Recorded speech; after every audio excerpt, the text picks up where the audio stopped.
Istanbul ആസ്ഥാനമായുള്ള അന്നത്തെ ഭരണകേന്ദ്രമാണ്. അവിടുത്തെ കോട്ടക്കൊത്തളങ്ങളെ അള്ളാഹു എനിക്ക് കാണിച്ചു തന്നു. അവകൾ ഇസ്ലാമിൻ്റെ കീഴിലേക്ക് വരുമെന്നാണ് അള്ളാഹു എനിക്ക് നൽകുന്ന ശുഭസൂചനയെന്ന് അഷ്റഫുൽ ഖൽഖ് തങ്ങൾ പറയുന്നത്. മദീന എന്ന കൊച്ചുനാടിനെ പോലും സംരക്ഷിക്കാൻ പെടാപാടുപെടുന്ന നേരത്ത്, ചെറിയ നാട് മദീന, അത് സുരക്ഷിതമാക്കാൻ കിടങ്ങ് കുഴിക്കുന്ന നേരത്താണ് റോമൻ കോട്ടകൾ ഇസ്ലാമിൻ്റെ കീഴിലേക്ക് വരും. പിന്നെ പറഞ്ഞു, ഷാമിൻ്റെ കോട്ടക്കൊത്തളങ്ങളെ അള്ളാഹു എനിക്ക് കാണിച്ചു തന്നു. ഇന്നത്തെ ഫലസ്തീനും സിറിയയും ജോർഡാനും ലെബനോനും അടങ്ങുന്ന പ്രദേശങ്ങളാണത്. ആ പ്രദേശങ്ങൾ ഇസ്ലാമിൻ്റെ വഴിയിലേക്ക് വരും. പിന്നെ പറഞ്ഞു, പേർഷ്യയുടെ കോട്ടകളെ അള്ളാഹു എനിക്ക് കാണിച്ചു തന്നു. മൂന്നാമത്തെ മിന്നൽ പിണറിൽ അന്നത്തെ ഏറ്റവും വലിയ ശക്തിയായിരുന്നു ഇറാനിയൻ ശക്തി, പേർഷ്യൻ ശക്തി എന്ന് പറയുന്നത്. ആ സാമ്രാജ്യം മുഴുവനും ഇസ്ലാമിൻ്റെ കീഴിലേക്ക് വരുമെന്ന് ഹബീബായ നബി തങ്ങൾ ശുഭാപ്തി വിശ്വാസത്തോടുകൂടെ സ്വഹാബികളോട് പറയുന്നത്. മദീന എന്ന കൊച്ചുനാടിനെ, ഈ ഒരു രാമന്തളിയുടെ അത്ര പോലും വലുപ്പമില്ലാതിരുന്ന മദീനയെ സംരക്ഷിക്കാൻ വേണ്ടി കിടങ്ങ് കുഴിക്കുന്ന നേരത്താണ് ലോകത്ത് അന്ന് തലയെടുപ്പുള്ള സാമ്രാജ്യങ്ങളിലേക്ക് സൂചിപ്പിച്ചുകൊണ്ട് പുണ്യനബി തങ്ങൾ പറയുന്നത്, ഇസ്ലാം ഇവിടേക്കെല്ലാം സമാധാനത്തോടെ പ്രചരിക്കും. അന്തസ്സോടെ നമ്മൾ അവിടങ്ങളിൽ കയറി ചെല്ലും. ദീനിന്റെ പ്രഭയും ശബ്ദവും വെളിച്ചവും അവിടങ്ങളിലേക്ക് എത്തും എന്ന് ഈ ഉമ്മത്തിന് നബി തങ്ങൾ പ്രതീക്ഷ നൽകുന്നത് ഏറ്റവും വലിയ പ്രതിസന്ധികൾക്കിടയിലായിരുന്നു. അതുകൊണ്ടാണ് വയുഅ്ജിബുനി അൽഫഅൽ, ശുഭാപ്തി വിശ്വാസം, നല്ലത് വരും, വിജയം വരും, അങ്ങനെയുള്ള വാക്കുകൾ കേൾക്കാനാണ് എനിക്കിഷ്ടം എന്ന് റസൂലുള്ളാഹി തങ്ങൾ പറയുന്നത്. നിരാശ പറയുന്ന ആളുകൾ ജനങ്ങളിൽ ഒരുപാടുണ്ടാകും, നിരാശപ്പെടുത്തുന്നവരുണ്ടാകും. ഈ ഉമ്മത്തിന്റെ ഖൈറുകൾ തീർന്നുപോയി എന്ന് പറയുന്നവർ, ഒരാലിമ മരിച്ചുപോയാൽ പിന്നെ ലോകം തീർന്നു എന്ന് പറയുന്നവർ, ഒരു നേതാവിന്റെ വിയോഗം സംഭവിച്ചാൽ ഈ ഉമ്മത്തിന് ഇനി ആരുമില്ല എന്ന് പറയുന്നവർ, അങ്ങനെയല്ല. ഓരോ നൂറ്റാണ്ടിലും ഈ ദീനിന് ഉണർവ് നൽകാൻ കഴിയുന്ന ആളുകളെ, ഓരോരോ വിഷയത്തിലും ഉണർവ് നൽകുന്ന എത്രയോ മുജദ്ദിദുമാർ അലാ റഅസി മിഅതി കുല്ലി സനത്തിൻ, അല്ലാഹു പറഞ്ഞേക്കും മൻ യുജദ്ദിദു ലഹാ ദീനഹാ. ഓരോ കാലഘട്ടങ്ങൾക്കും അവരുടെ ദീനിന് അനുചിതമായ ഉണർവ് നൽകാൻ കഴിയുന്ന ആളുകൾ. ദഅവത്തിന്റെ രംഗത്ത് വരുന്ന മുജദ്ദിദുകളുണ്ട്, ഫിഖ്ഹിൽ വരുന്ന മുജദ്ദിദുകളുണ്ട്, തഫ്സീറിൽ വരുന്ന മുജദ്ദിദുകളുണ്ട്, തസ്കിയത്തിൽ വരുന്ന മുജദ്ദിദുകളുണ്ട്, ആലമുൽ മഅരിഫത്തിൽ അല്ലാഹുവിന്റെ മുജദ്ദിദുകൾ വരാനുണ്ട്. ഇങ്ങനെ ദീനിന്റെ ഓരോരോ വിഷയങ്ങളിൽ ഈ ഉമ്മത്തിന് അംറും ബിൽ മഅറൂഫ് നഹിയുൻ അനിൽ മുൻകർ ചെയ്യുന്നതിൽ മുജദ്ദിദുമാർ, ഇങ്ങനെ ഓരോരോ വിഷയങ്ങളിൽ മുജദ്ദിദുമാർ ഓരോ 100 കൊല്ലം കഴിയുമ്പോഴും ഉമ്മത്തിന് വരാനുണ്ട് എന്ന് മുഹമ്മദ് റസൂലുള്ളാഹ് സ്വല്ലല്ലാഹു അലൈഹി വസല്ലം. മൻ ഖാല ഹലകന്നാസ് ഫഹുവ അഹ്ലകഹും എന്ന് ഹബീബായ റസൂലുള്ളാഹി സ്വല്ലല്ലാഹു അലൈഹി വസല്ലം തങ്ങൾ പറയുന്ന ഹദീസ്. മൻ ഖാല ഹലകന്നാസ് ഫഹുവ അഹ്ലകഹും ഫഹുവ അഹ്ലകഹും. ഇമാം മുസ്ലിം തങ്ങളുടെ സ്വഹീഹിൽ ഹദീസ് ഉദ്ധരിക്കുന്ന റാവിയാണ് അബൂ ഇസ്ഹാഖ് റഹിമഹുല്ലാഹ്. മഹാനവറുകൾ ഹൽ ലാ അദ്രി ഹൽ ദിവായ ബിർറഫ്ഇ അം ബിന്നസ്ബി, മൻ ഖാല ഹലകന്നാസ് ഫഹുവ അഹ്ലകുഹും എന്നാണോ ഫഹുവ അഹ്ലകഹും എന്നാണോ പുണ്യനബി പറഞ്ഞത് എന്ന് എനിക്ക് ഓർമ്മയില്ല എന്ന് റാവിയായ അബൂ ഇസ്ഹാഖ് റഹിമഹുല്ലാഹ് സ്വഹീഹ് മുസ്ലിം, മുസ്ലിം തങ്ങളുടെ റാവിമാരിൽപ്പെട്ട അബൂ ഇസ്ഹാഖ് തങ്ങൾ പറയുന്നു, രണ്ടിനും രണ്ടർത്ഥമാണ്. മൻ ഖാല ഹലകന്നാസ് ഫഹുവ അഹ്ലകുഹും, ചെറിയൊരു ഹദീസാണ്, ഒന്ന് പറഞ്ഞു നോക്കി. മൻ ഖാല ഹലകന്നാസ് ഫഹുവ അഹ്ലകുഹും. വേറെ റിവായത്ത് മൻ ഖാല ഹലകന്നാസ് ഫഹുവ അഹ്ലകഹും. ഇത് രണ്ടും ഹദീസാണ്. മൻ ഖാല ഹലകന്നാസ്, ജനങ്ങൾ മുഴുവനും നശിച്ചു എന്ന് ആരെങ്കിലും പറയുകയാണെങ്കിൽ ഫഹുവ അഹ്ലകഹും, ആ പറഞ്ഞ ആളാണ് അവരെ നശിപ്പിച്ചത് എന്നാണ് അഹ്ലകഹും എന്ന് പറഞ്ഞാൽ അർത്ഥം. കാലൊക്കെ മോശമായി, ഒക്കെ കള്ളുടിയന്മാരാണ്, ക്യാമ്പസുകളൊക്കെ മോശമായി, എല്ലാവരും ബോയ് ഫ്രണ്ടും ഗേൾ ഫ്രണ്ടും ഡ്രഗ്സുമായിട്ട് നടക്കുകയാണ്. നമ്മുടെ നാടൊക്കെ പറ്റ തീർന്നു. വേദന കൊണ്ട് പറയുന്നതിന് വിരോധമില്ല, എന്നാൽ ഉമ്മത്തിൽ ഇനി ഒരു നന്മയുമില്ല എന്ന നിരാശയോടുകൂടിയാണ് പറയുന്നതെങ്കിൽ, ഈ ഉമ്മത്തിനെ നിരാശപ്പെടുത്താനാണ് അങ്ങനെ പ്രസംഗിക്കുന്നതെങ്കിൽ, ആരെങ്കിലും അങ്ങനെ സൂചിപ്പിക്കുന്നതെങ്കിൽ ഫഹുവ അഹ്ലകഹും, ആ ആളുകളെ നശിപ്പിച്ചത് അവൻ തന്നെയാണ്, പറഞ്ഞ ആളു തന്നെയാണ് എന്ന് പുണ്യനബി സ്വല്ലല്ലാഹു അലൈഹി വസല്ലം. മൻ ഖാല ഹലകൽ മുസ്ലിമൂൻ ഫഹുവ അഹ്ലകുഹും, അങ്ങനെയും റിവായത്തുണ്ട്. മൻ ഖാല ഹലകൽ മുസ്ലിമൂൻ, മുസ്ലിമീങ്ങൾ ആണുങ്ങളും പെണ്ണുങ്ങളും ഹലാക്കായിരിക്കുന്നു, മുസ്ലിമീങ്ങൾ നശിച്ചിരിക്കുന്നു എന്ന് ആരെങ്കിലും പറഞ്ഞാൽ ഫഹുവ അഹ്ലകുഹും, ആ നശിച്ച മുസ്ലിമീങ്ങളിൽ ഏറ്റവും നശിച്ചവൻ ഈ പറഞ്ഞ ആളു തന്നെ എന്ന് റസൂലുള്ളാഹി സ്വല്ലല്ലാഹു അലൈഹി വസല്ലം. എന്താ പറഞ്ഞതിനർത്ഥം? നമ്മൾ ആരും ഈ ഉമ്മത്തിനെ നിരാശപ്പെടുത്തുന്ന വർത്തമാനങ്ങൾ പറയരുത് എന്നാണ് പറഞ്ഞതിനർത്ഥം. നിരാശപ്പെടുന്നവരല്ല നമ്മൾ. നമുക്കൊരു പക്ഷേ ഉത്ഥാന പതനങ്ങൾ ഉണ്ടാകാം, താഴ്ചയും ഉയർച്ചയും ഉണ്ടാകാം. ഏത് നാടിനും ഏത് മഹലിനും ചില വളരെ സുമോഹനമായ വളരെ സുന്ദരമായ കാലഘട്ടങ്ങൾ കഴിഞ്ഞു പോകും. നമ്മുടെ രാമന്തളി മഹലിലെ ഒരു മഹല് ശാക്തീകരണം ചെയ്യാൻ പോകുന്നു എന്ന് ഉസ്മാൻ സാഹിബ് ഇവിടെ സൂചിപ്പിച്ചു. മഹലിന്റെ പ്രസിഡന്റും കൂടിയാണല്ലേ, മാഷാ അല്ലാഹ്, മബ്രൂക്ക്. മഹല് ശാക്തീകരണം ചെയ്യാം. അപ്പോൾ എന്നോട് വെച്ച് ഉസ്താദ് വല്ല അഭിപ്രായം ഉണ്ടെങ്കിൽ പറഞ്ഞു. ഞാൻ പറഞ്ഞു, അബുദാബി ഇസ്ലാമിക് സെൻ്ററിനെ പോലത്തെ വലിയൊരു സംവിധാനത്തെ നയിച്ച നേതാവിനോട് ഞാൻ എന്ത് പറയാനാ? ഞാൻ പറഞ്ഞു, ഉസ്മാൻ സാഹിബ് നിങ്ങളെ അഭിപ്രായം തന്നെ ഇവിടെ പറഞ്ഞാൽ കാര്യം നടക്കും, ഉഷാറാകുമെന്ന് പറയായിരുന്നു. നമ്മുടെ മഹലിനെ ശക്തിപ്പെടുത്തണം. നമ്മുടെ മഹലിൻ്റെ ഓരോ വീടുകളും അതിൻ്റെ സെൻസസ് എടുത്ത് നമ്മുടെ വിദ്യാർത്ഥിനികൾക്ക് ആവശ്യമായ കോച്ചിങ് കൊടുത്ത് നമ്മുടെ യുവാക്കളെ ദീനിൻ്റെ തണലിലും അറിവിലും നിലനിർത്താനുള്ള സംവിധാനങ്ങൾ എല്ലാ മഹലിലും ചെയ്യേണ്ടതാണ്. അപ്പോൾ ചില കമ്മിറ്റികൾ വരുമ്പോൾ ഒരു മഹലിൻ്റെ സുവർണ്ണ കാലഘട്ടമായിരിക്കും. അടുത്ത കമ്മിറ്റി അത്ര ഉഷാറായിക്കൊള്ളുന്നില്ല. പക്ഷെ അത് കഴിഞ്ഞാൽ വീണ്ടും ഉഷാറാവും. വീണ്ടും ചെറിയ തളർച്ച വരും, ഒരു ഉറക്കം വരും, വീണ്ടും ഉണരും. അങ്ങനെ ജയ പരാജയങ്ങളെ പോലെ തളർച്ചയും ഉണർവും ഉണ്ടാകും, പരാജയവും വിജയവും ഉണ്ടാകും. ഇത് ഉമ്മത്തിൻ്റെ ചരിത്രത്തിൻ്റെ ഭാഗമാണ്. അതുകൊണ്ട് ഒരിക്കലും ഒരു തളർച്ച വരുമ്പോഴേക്കും ആകെ തളർന്നു ഇനി എണീക്കൂല എന്ന് പറയരുത് എന്നാണ്. ഒരു രോഗിയെക്കുറിച്ച് പോലും അങ്ങനെയല്ലേ നബി നിങ്ങൾ പറഞ്ഞത്? ഒരാൾ പാരലൈസ് ആയിട്ട് കിടക്കുക, സ്ട്രോക്ക് വന്നു, ഡോക്ടർമാരൊക്കെ മരുന്ന് കൊടുത്തിട്ട് പറഞ്ഞു നടക്കൂല, നിങ്ങൾ ഹോസ്പിറ്റലിലേക്ക് എത്തിക്കാൻ സമയം വൈകിപ്പോയി, നിങ്ങൾക്ക് ഇഞ്ചക്ഷൻ കൊടുക്കായിരുന്നു, പക്ഷേ ഇത്ര ഫ്രീക്വൻസിൻ്റെ ഉള്ളിലായിരിക്കണം എന്നൊക്കെ പറഞ്ഞു. ഓക്കെ, ആ രോഗിയുടെ മുമ്പിൽ വെച്ച് എന്താപ്പം ചെയ്യലേ, നിങ്ങൾ എണീക്കൂല എന്നപ്പോൾ ഡോക്ടർ പറയണത്, അതിലൊന്നും വിഷമിക്കേണ്ട കേട്ടോ, അങ്ങനെയൊന്നും പറയരുത്. എന്താ പറയേണ്ടത്? അള്ളാഹു അല്ലേ ശിഫ നൽകുന്നത്. ഇഞ്ചക്ഷൻ വെച്ചാലും ഇല്ലെങ്കിലും സർജറി ചെയ്താലും ഇല്ലെങ്കിലും അള്ളാഹുവിനെ എണീപ്പിച്ച് നിർത്താൻ പറ്റുമല്ലോ. അള്ളാഹു ഖാദിറല്ലേ, നമുക്ക് ദുആ ചെയ്യാലോ. സ്വതഖകൾ ചെയ്യും, ദാനധർമ്മങ്ങൾ ചെയ്യും, അമൽ സ്വാലിഹാത്ത് മുൻനിർത്തി നമുക്ക് അള്ളാഹുവിനോട് ദുആ ചെയ്യാം. അള്ളാഹു സാധിപ്പിച്ചു തരും, അള്ളാഹു ശിഫ തരും എന്നു തന്നെ പറയാവൂ ഏത് രോഗികളോടും. കാരണം ഫഇദാ മരിൽതു ഫഹുവ യശ്ഫീൻ, ദുആ ചെയ്ത ഉസ്താദിന്റെ ദുആയിൽ ഞാനത് കേട്ടു. ഇബ്രാഹിം നബി അലൈഹിസ്സലാമിന്റെ നാവിലൂടെ അള്ളാഹു മഹാന്റെ ഒരു വാക്കുദ്ധരിക്കുകയാണ്, എൻ്റെ റബ്ബാണ് ഞാൻ രോഗിയായാൽ എനിക്ക് ശിഫ നൽകുന്നത്. ശിഫ നൽകുന്നത് അള്ളാഹുവാണ്. ഡോക്ടർമാർ ഞങ്ങളുടെ കയ്യിൽ ഇതിന് മരുന്നില്ല എന്ന് പറഞ്ഞാലും, മരുന്ന് ഈ ബോഡിയിലേക്ക് ഏൽക്കുന്നില്ല എന്ന് പറഞ്ഞാലും, ഞങ്ങളെ കൊണ്ട് ട്രീറ്റ്മെന്റ് സാധ്യമല്ല എന്ന് പറഞ്ഞാലും, ഫഹുവ യശ്ഫീൻ, എനിക്ക് ശിഫ നൽകുന്നത് അല്ലാഹുവാണ് എന്ന് മഹാനായ ഇബ്രാഹിം അലൈഹിസ്സലാം. അംബിയാഇന്റെ ആ ഒരു തത്വമാണ് മുഅ്മിനീങ്ങൾ കൈപിടിക്കുന്നത്. ചികിത്സിക്കണം. തദാവൂ യാ ഇബാദല്ലാഹ്, അല്ലാഹുവിന്റെ അടിമകളെ നിങ്ങൾ മരുന്ന് കഴിക്കണം. ഫഇന്നല്ലാഹ ലം യദഅ ഇല്ലാ വവളഅ ലഹു ദവാഅ, അല്ലാഹു ഏതൊരു മരുന്നിനും ഏതൊരു രോഗത്തിനും മരുന്ന് വെച്ചിട്ടുണ്ട്. അലിമഹു മൻ അലിമ വജഹിലഹു മൻ ജഹില, ആ മരുന്ന് അറിയുന്നവർക്കറിയാം ഏതാണ് മരുന്നെന്ന്, അറിയാത്തവർക്കറിയില്ല. പക്ഷേ മരുന്നില്ലാത്ത ഒരു രോഗവും ഈ ലോകത്തിലില്ല എന്ന് മഹാനായ റസൂലുള്ളാഹി തങ്ങൾ പറഞ്ഞിട്ട് പറഞ്ഞു, നിങ്ങൾ ചികിത്സിക്കണം. തദാവൂ യാ ഇബാദല്ലാഹ്, ഡോക്ടറെ പോയി കാണണം എന്ന് ഹബീബായ നബി തങ്ങൾ തന്നെയാണ് പറഞ്ഞത്. പക്ഷേ അതൊരു സബബാണ്. ശിഫ നൽകുന്നത് ഡോക്ടറാണോ? അല്ല, അതൊരു കാരണക്കാരനാണ്. അങ്ങനെ ഡോക്ടർമാർ മരിക്കാൻ പാടില്ലല്ലോ, ഒരു മരിക്കലില്ല, ഒരു അസുഖം വരുന്നില്ലേ. എന്തേ? ശിഫ അള്ളാഹുവിന്റെ കയ്യിലാണ്. ഗുളിക കുടിക്കുമ്പോൾ ഈ ഗുളിക കൊണ്ടാണ് മാറട്ടെ, അങ്ങനെയല്ല. അള്ളാഹുവെ ഞാൻ ഗുളിക കുടിക്കുകയാണ്, മാറ്റിത്തരുന്നവൻ നീയാണ് റബ്ബേ, ബിസ്മില്ലാഹ്. അങ്ങനെ മരുന്ന് കുടിക്കേണ്ടത്. ആ ഡോക്ടർ മരുന്ന് കുടിച്ചാണ് മാറും, വേറെ ഡോക്ടറായാൽ മാറൂല. അല്ലെങ്കിൽ ആ മെഡിക്കൽ ഷോപ്പിലെ മരുന്നുകൊണ്ടേ മാറുള്ളൂ, ഈ കമ്പനിയുടെ പ്രൊഡക്റ്റ് ആണെങ്കിലേ മാറുള്ളൂ. അങ്ങനെയൊന്നുമില്ല.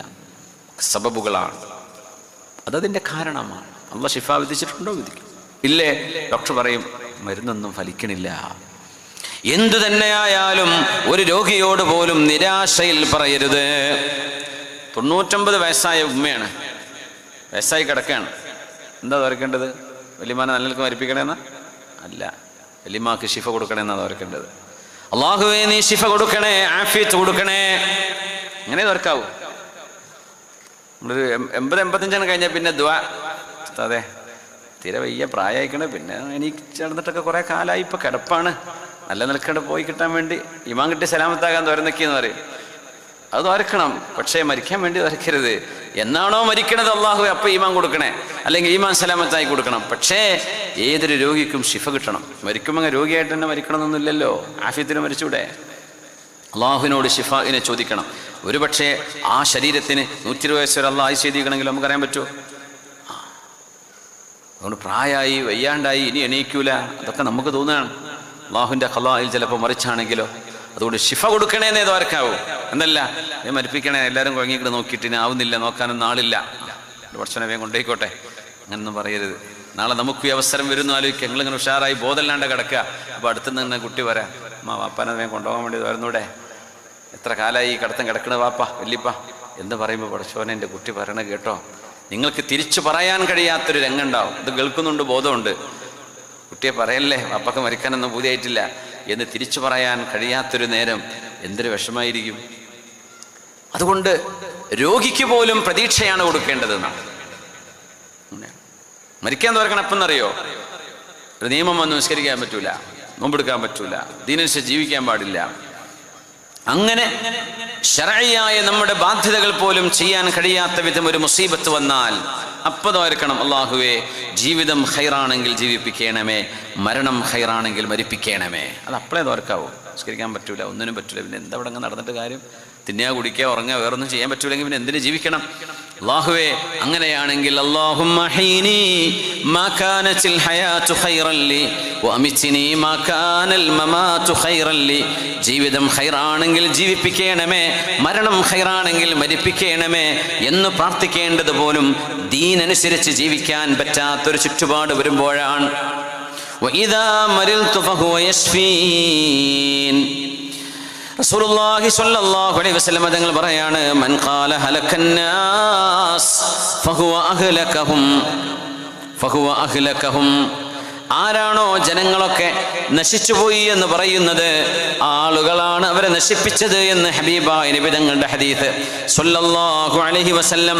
ആ ഹദീസിനെ സംബന്ധിച്ച് ഇമാം മാലിക് റഹ്മത്തുള്ളാഹി തആല അലൈഹി, ഇമാം മാലിക് ഇബ്നു അനസ് റളിയല്ലാഹു അൻഹു മഹാനവറുകൾ ഈ ഹദീസിനെ സംബന്ധിച്ച് വിവരിച്ചുകൊണ്ട് പറഞ്ഞു, ഇദാ ഖാല ദാലിക തഹസ്സുനൻ ലിമാ യറാ ഫിന്നാസ് ഫലാ അറാ ബിഹി ബഅസാ. ജനങ്ങളിൽ സംഭവിച്ചുകൊണ്ടിരിക്കുന്ന സാംസ്കാരിക ച്യുതി, സാംസ്കാരികമായ പതനം, അത് കണ്ടുകൊണ്ട് സങ്കടപ്പെട്ടുകൊണ്ടാണ് ആ പറയുന്നതെങ്കിൽ, ജനങ്ങൾ നശിച്ചു പോയല്ലോ എന്ന് പറയുന്നതെങ്കിൽ ഫലാ അറാ ബിഹി ബഅസാ, അതിന് കുഴപ്പമില്ല, വിഷമം കൊണ്ട് പറയാണ്. മോശായല്ലേ, ജനങ്ങളൊക്കെ പറ്റ മോശായല്ലോ. വഇദാ ഖാല ദാലിക അജബൻ ബിനഫ്സിഹി, ആ ആള് മാത്രം നല്ലവനാണ്, ബാക്കിയുള്ളവരൊക്കെ മോശക്കാരാണ് എന്നാണ് പറയുന്നതെങ്കിൽ അവിടെയാണ് ഇങ്ങനെ പറയരുത് എന്ന് നബി തങ്ങൾ പറഞ്ഞത് എന്ന് ഇമാം മാലിക് റഹ്മത്തുള്ളാഹി തആല അലൈഹി. അപ്പൊ പിന്നെ നാട്ടിൽ നടന്നുകൊണ്ടിരിക്കുന്ന അരാജകത്വങ്ങളൊന്നും പിന്നെ പറയാൻ പാടില്ലേ, പ്രസംഗിക്കാൻ പാടില്ലേ, ചർച്ച ചെയ്യാൻ പാടില്ലേ? പാടുണ്ട്. എങ്ങനെ? ഭക്ഷണത്തിന് ഉപ്പെങ്ങനെയാണോ അതുപോലെയാണത്. കുറെ ഉപ്പിട്ടാ ഭക്ഷണം കേടരുത്, തീരെ ഉപ്പിടാണ്ടിരുന്നാൽ തിന്നാനും പറ്റൂല. ആവശ്യത്തിന് കുറച്ചൊക്കെ സൂചിപ്പിക്കുക. എപ്പോഴും ഈ പത്രക്കട്ടിങ്ങും മറ്റേ ഫേസ്ബുക്കിലും വാട്സപ്പിലും വന്ന ന്യൂസും വെച്ചിട്ട് വേറെ പറയാം, അങ്ങനെ ചെയ്യാൻ പറ്റൂല. ഉമ്മത്തിന് നിരാശ വന്നു പോകും. നിരാശപ്പെടുത്തരുതെന്ന, നിരാശപ്പെടുത്തുന്ന ആളുകളാണ്, അവരാണ് ഉമ്മത്തിനെ നശിപ്പിക്കുന്നത് എന്ന് മഹാനായ റസൂലുള്ളാഹി സ്വല്ലല്ലാഹു അലൈഹി വസല്ലം. അള്ളാഹുവിലേക്കൊരു മടക്കം സാധ്യമല്ല എന്ന് ജനങ്ങൾക്ക് തോന്നുന്ന വിധം, പാപമോചനം ചോദിച്ചാൽ പോലും അള്ളാഹു മാപ്പ് തരില്ല എന്ന് ജനങ്ങൾക്ക് തോന്നുന്ന വിധം, ഒരു മനുഷ്യന് നന്നാവാൻ ഇനി ഒരവസരവും ഇല്ല എന്ന് തോന്നത്തക്ക വിധം ഒരാളും ഈ ഉമ്മത്തിനെ സംബന്ധിച്ച് ഈ ഉമ്മത്ത് നശിച്ചതാണ് എന്ന് പറഞ്ഞു പോവരുത്. അങ്ങനെയാണ്, ഒരു കാര്യമില്ല എന്ന് പറയരുത്. എന്തുകൊണ്ട്?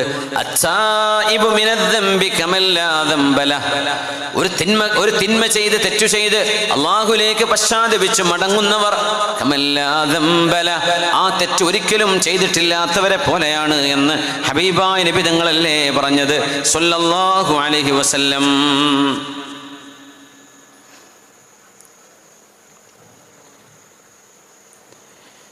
ഖവാരിജുകൾ ഈ ഉമ്മത്തിനെ നിരാശപ്പെടുത്തിയവരാണ്. ചെറുദോഷം സംഭവിച്ചാൽ പോലും അവർ അള്ളാഹുവിന്റെ സ്വർഗത്തിൽ കടക്കില്ല എന്ന് പറഞ്ഞവർ ഈ ഉമ്മത്തിന്റെ മുൻഗാമികളിൽ കഴിഞ്ഞു പോയിട്ടുണ്ട്. അതുകൊണ്ട് നിരാശപ്പെടുത്തുക മാത്രമല്ല വേണ്ടത്, പ്രതീക്ഷയും നൽകണം. വിശുദ്ധമായ ഖുർആൻ അങ്ങനെയല്ലയോ? നരകത്തെക്കുറിച്ച് പറയുമ്പോൾ അവിടെ അള്ളാഹു സ്വർഗത്തെക്കുറിച്ച് പറയും. അള്ളാഹുവിന്റെ അദാബിനെ കുറിച്ച് പറയുമ്പോൾ അള്ളാഹുവിന്റെ റഹ്മത്തിനെ കുറിച്ച് പറയുന്നത് കേട്ടിട്ടില്ലയോ? നബ്ബി ഇബാദി അന്നി അനൽ ഗഫൂറുർ റഹീം വഅന്ന അദാബി ഹുവൽ അദാബുൽ അലീം. നബ്ബി ഇബാദി, നബിയേ എൻ്റെ അടിമകളെ ഉണർത്തി കൊടുക്കണമേ, അറിയിച്ചു കൊടുക്കണമേ. അന്നീ അനൽ ഗഫൂറുർ റഹീം, ഞാനാണ് അല്ലാഹു, ഞാനാണ് നിങ്ങൾക്ക് മാപ്പ് നൽകുന്നവൻ, ഞാനാണ് നിങ്ങൾക്ക് റഹ്മത്ത് തരാൻ കഴിയുന്നവൻ. വഅന്ന അദാബി ഹുവൽ അദാബുൽ അലീം, എൻ്റെ ശിക്ഷയാണ് വേദനാജനകമായ ശിക്ഷ. അങ്ങനെ അള്ളാഹു പുറത്തു തരുന്നവനാണ്. ഉടനെ പറഞ്ഞു അല്ലാഹു അദാബും ചെയ്യുന്നവനാണ്. അതുകൊണ്ട് മൻ അബദല്ലാഹ ബിൽ ഖൗഫി വഹദ ഫഹുവ ഹറൂരിയുൻ, അള്ളാഹുവിനെ പേടിച്ച് മാത്രം ഇബാദത്ത് ചെയ്യുന്ന ആളുകൾ, നിസ്കരിക്കുന്ന അള്ളാഹിനെ പേടിച്ചിട്ട് മാത്രമാണ്, നോമ്പെടുക്കുന്ന പേടി വേറൊന്നുമില്ല, പേടി മാത്രമാണെങ്കിൽ അവരുടെ പേര് ഹറൂരി എന്നാണ്. ആ വിഭാഗം ശരിയായ വിഭാഗമല്ല. വമൻ അബദല്ലാഹ ബിൽ ഹുബ്ബി വഹ്ദഹു ഫഹുവ സിന്ദീഖുൻ, അറിവില്ലാതെ ജ്ഞാനമില്ലാതെ എന്തോ അന്ധമായൊരു സ്നേഹം എന്ന് പറഞ്ഞുകൊണ്ടാണ് ഇബാദത്ത് ചെയ്യുന്നതെങ്കിൽ അത് നിരീശ്വരവാദത്തിലേക്ക് എത്താൻ ഇടയുള്ളതാണ്. വമൻ അബദല്ലാഹ ബിർറജാഇ വഹ്ദഹു ഫഹുവ മുർജിഉൻ, പ്രതീക്ഷ മാത്രം വെച്ചുകൊണ്ടാണ് അല്ലാഹുവിനെ സമീപിക്കുന്നതെങ്കിൽ അവൻ മുർജി വിഭാഗക്കാരനാണ്. എന്നാൽ വമൻ അബദല്ലാഹ ബിൽ ഹുബ്ബി വൽ ഖൗഫി വർ-റജാ ഫദാലിക ഹുവൽ മുഅ്മിനുൽ മുവഹ്ഹിദ്, അല്ലാഹുവിനെ പ്രതീക്ഷയിലും പേടിയിലും സ്നേഹത്തിലും ഇത് മൂന്നും ഒരുമിച്ച് പിടിച്ചുകൊണ്ടാണ് ഇബാദത്ത് ചെയ്യുന്നതെങ്കിൽ അവരാണ് ശരിയായ തൗഹീദിന്റെ മുവഹ്ഹിദായ ആൾ, മുവഹ്ഹിദായ മുഅ്മിനെ എന്ന് മുൻഗാമികൾ പറയാൻ കാരണം അതാണ്. പ്രതീക്ഷ വേണം, പേടിയും വേണം, സ്നേഹം വേണം. ഇതെല്ലാം കൊണ്ടാണ് നമ്മൾ അല്ലാഹുവിനെ സമീപിക്കുന്നത്. മുഅ്മിനീങ്ങളെ, സഹോദരന്മാരെ, വിശുദ്ധമായ ഖുർആൻ സൂറത്തു ശംസിൽ അല്ലാഹു നമ്മളെ പഠിപ്പിക്കുന്ന വലിയൊരു ആശയം ഞാൻ പങ്കുവെക്കുകയാണ്. തുടക്കത്തിൽ ഞാൻ അതാണ് ഓതിയത്, സൂറത്തു ശംസ്. ബിസ്മില്ലാഹിർ റഹ്മാനിർ റഹീം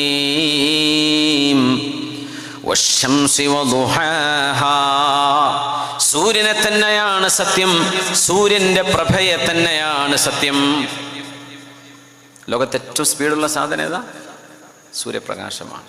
ഏറ്റവും വേഗതയുള്ള സാധനം, ഏറ്റവും വേഗതയുള്ളത് ഈ പ്രപഞ്ചത്തിൽ ഏറ്റവും വേഗതയുള്ളത് ഏതാ? സൂര്യപ്രകാശം. സഞ്ചരിക്കുന്ന സാധനമാണ്.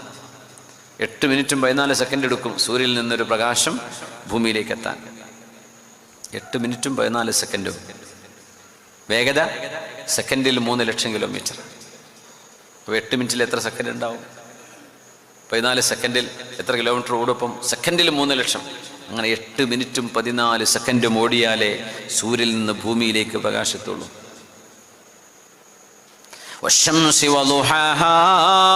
സൂര്യനെ തന്നെയാണ് സത്യം, സൂര്യന്റെ പ്രകാശത്തെ തന്നെയാണ് സത്യം. അല്ലാഹു സത്യം ചെയ്യുമ്പോൾ നമ്മളൊന്നും മനസ്സിലാക്കിയില്ല ഇത്ര വലിയ അത്ഭുതമുള്ള സാധനമാണ് അല്ലേ. സൂര്യപ്രകാശത്തെക്കാളും വേഗതയിൽ ഒരു സാധനം സഞ്ചരിച്ചാൽ പിന്നെ ആ സാധനത്തിന്റെ മാസ് എന്ന് പറയുന്ന അതിൻ്റെ ആ സാധനം ഉണ്ടാവില്ല എന്ന്, അത് പിന്നെ എനർജി ആയിട്ട് മാറുന്നതാണ്. കാരണം ഇത് മാക്സിമമാണ്. ഇതിൻ്റെ 4 അയലത്ത് പോലും ലോകത്തെ ഇന്നത്തെ ഏറ്റവും വലിയ ഫാസ്റ്റസ്റ്റ് സംവിധാനം എന്ന് പറഞ്ഞാൽ അതൊന്നും എത്തിയിട്ടില്ല എന്ന്. എന്ത് ബുള്ളറ്റ് ട്രെയിനും എന്ത് ഫ്ലൈറ്റ് ആണെങ്കിലും സൂര്യപ്രകാശത്തിൻ്റെ 100ൽ1 വേഗതയിലേക്ക് പോലും എത്താൻ പറ്റില്ല. 3 ലക്ഷം കിലോമീറ്റർ ഒരു സെക്കൻഡിൽ, മണിക്കൂറിലല്ല, സെക്കൻഡിൽ 3 ലക്ഷം കിലോമീറ്റർ. മൈലാകുമ്പോൾ ഇച്ചിരി കുറയും. സൂര്യനെ തന്നെയാണ് സത്യം, സൂര്യന്റെ പ്രഭയെ തന്നെയാണ് സത്യം.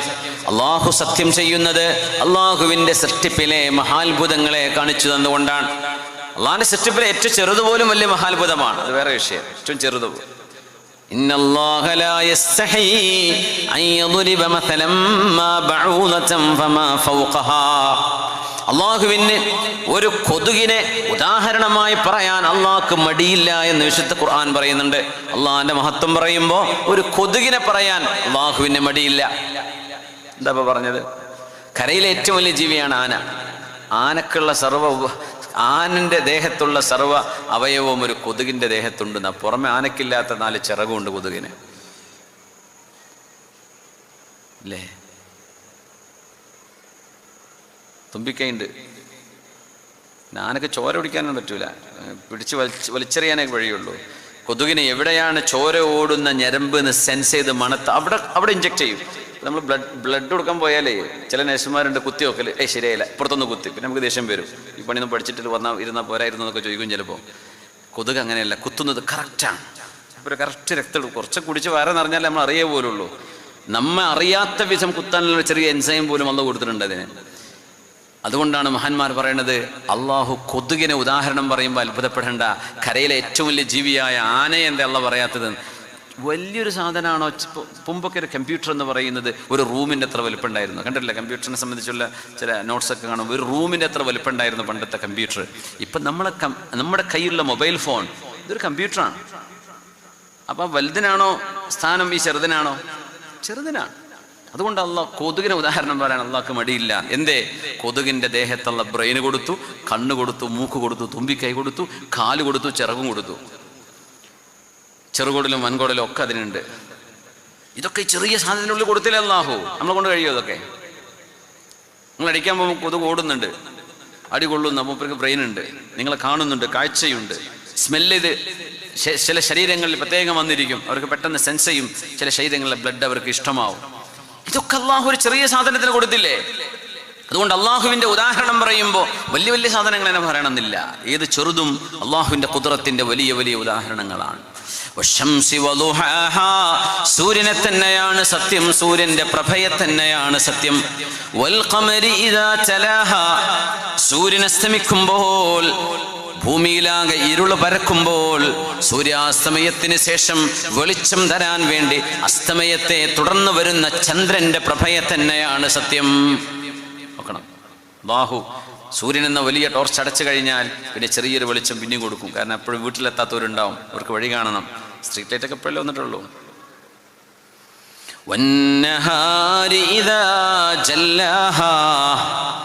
പ്രപഞ്ചത്തിലെ സർവ്വതും കാണത്തക്ക വിധം പ്രപഞ്ചത്തിന് അല്ലാഹു പ്രഭാതം കൊണ്ട് വെളിച്ചം നൽകുന്നവനാണ്. ആ വെളിച്ചം നൽകുന്ന അല്ലാഹുവിനെ തന്നെയാണ് സത്യം.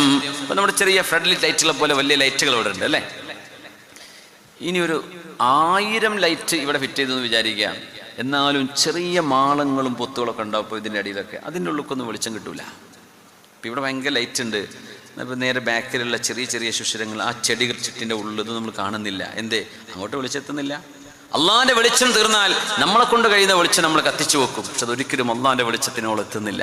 സൂര്യപ്രകാശം അങ്ങ് വന്നു തുടങ്ങിയാൽ എല്ലായിടത്തും മാളത്തിലും പൊത്തിലും ഗുഹയിലൊക്കെ വെളിച്ചെത്തിയില്ലേ? മനുഷ്യരിത് ചെയ്യണമെങ്കിൽ എത്ര കത്തിക്കണം?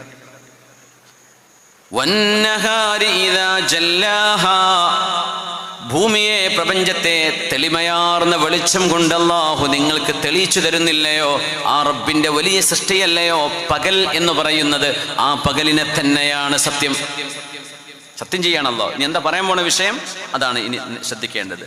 വല്ലൈലി ഇദാ യഗ്ഷാഹാ, രാത്രിയെ തന്നെയാണ് സത്യം. അല്ലാഹു ഭൂമിയെ ഇരുളുകൊണ്ട് മൂടുകയാണ് ചെയ്യുന്നത്. ഒരു കവറിട്ടും ബ്ലാങ്കറ്റിട്ടും മൂടിയ പോലെ ഇരുട്ടാണ്, കാണുന്നില്ല. പുതപ്പിനുള്ളിലാ, കാണുന്നില്ല എന്ന് പറയുന്ന പോലെ. ഇരുളെന്ന പുതപ്പ് പോലെയല്ലയോ ഓരോ രാത്രിയും കടന്നു പോകുന്നത്. ഓരോ ദിവസവും സൂര്യാസ്തമയവും സൂര്യോദയവും നടക്കുമ്പോൾ എൻ്റെ കൊച്ചുമക്കളെ, വിദ്യാർത്ഥിനികളെ, നമ്മൾ ആലോചിക്കാറുണ്ടോ? അള്ളാഹുവിൻ്റെ സൃഷ്ടിപ്പിലെ വലിയൊരു അത്ഭുതമാണ് നമ്മെ തലോടിക്കൊണ്ടിരിക്കുന്നത്, പകലും രാത്രിയും. വല്ലൈലി ഇദാ യഗ്ഷാഹാ വസ്സമാഇ വമാ ബനാഹാ, ആകാശലോകങ്ങളെ തന്നെയാണ് സത്യം. ആരാണോ അവരെ സൃഷ്ടിച്ചത്? ആ റബ്ബിനെ തന്നെ. മേലോട്ട് നോക്കിയാൽ നമ്മുടെ കണ്ണിന് പോലും കാണാൻ കഴിയാത്ത ദൂരങ്ങളിൽ കിടക്കുന്ന എത്രയോ കോടിക്കണക്കിന് നക്ഷത്രങ്ങളുണ്ട്, ഗ്രഹങ്ങളുണ്ട്, നെബുലകളുണ്ട്, എത്രയോ പ്രാപഞ്ചിക പ്രതിഭാസങ്ങളുണ്ട്. നമ്മൾ നീല നിറം കാണും, അത് ആകാശമല്ലല്ലോ. പ്രകാശത്തിന് വികിരണം സംഭവിക്കുക എന്നാ പറയാ അല്ലേ? എന്താ ഫ്രാക്ഷൻ എന്ന് പറയല്? പ്രപഞ്ചം എന്ന് പറയുന്നത് ഭൂമിയുടെ ഏത് ഭാഗത്ത് പോയാലും, നമ്മൾ ഭൂമിന്റെ ഈ സൈഡിലാണ്, നമ്മൾ നേരെ താഴെ സൈഡിലാണ് അമേരിക്കക്കാരുണ്ടാവുക, കനേഡിയൻസ് ഉണ്ടാവുക. അവർക്കും ആകാശം തന്നെയാണ്. നമ്മളിങ്ങനെ എയറിൽ നിൽക്കുക. ശരിക്കും ഒരു പന്ത് ഇങ്ങനെ ഈ എയറിൽ വെച്ചാൽ അതിൻ്റെ മേലെയും താഴെയൊക്കെ അവർക്ക് കാണുന്ന പോലെ ചുറ്റും ആകാശമാണ്, താഴെ മേലൊക്കെ ആകാശമാണ്. ആകാശം എന്ന് അല്ലാഹു പറയുന്നത്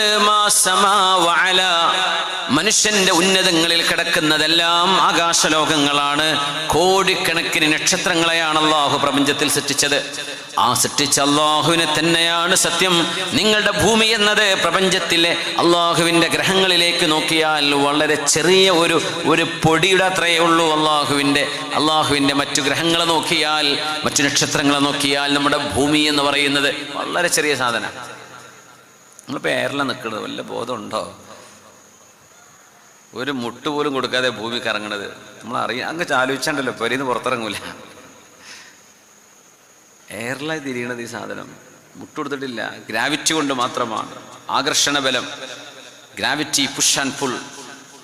അടുത്തുള്ള ഗ്രഹം ഇങ്ങോട്ട് വലിക്കും, ഭൂമി അതിനിങ്ങോട്ടും വലിക്കും. അപ്പോൾ രണ്ടും ഇങ്ങനെ ബാലൻസിൽ നിൽക്കും. ഒന്ന് തള്ളുന്നു, ഒന്ന് വലിക്കുന്നു. ഇത് ചുറ്റും ഉണ്ടാവുമ്പോൾ അതിനിടക്കുള്ളത് ഇങ്ങനെ ബാലൻസിൽ നിൽക്കുകയാണെന്നാണ്.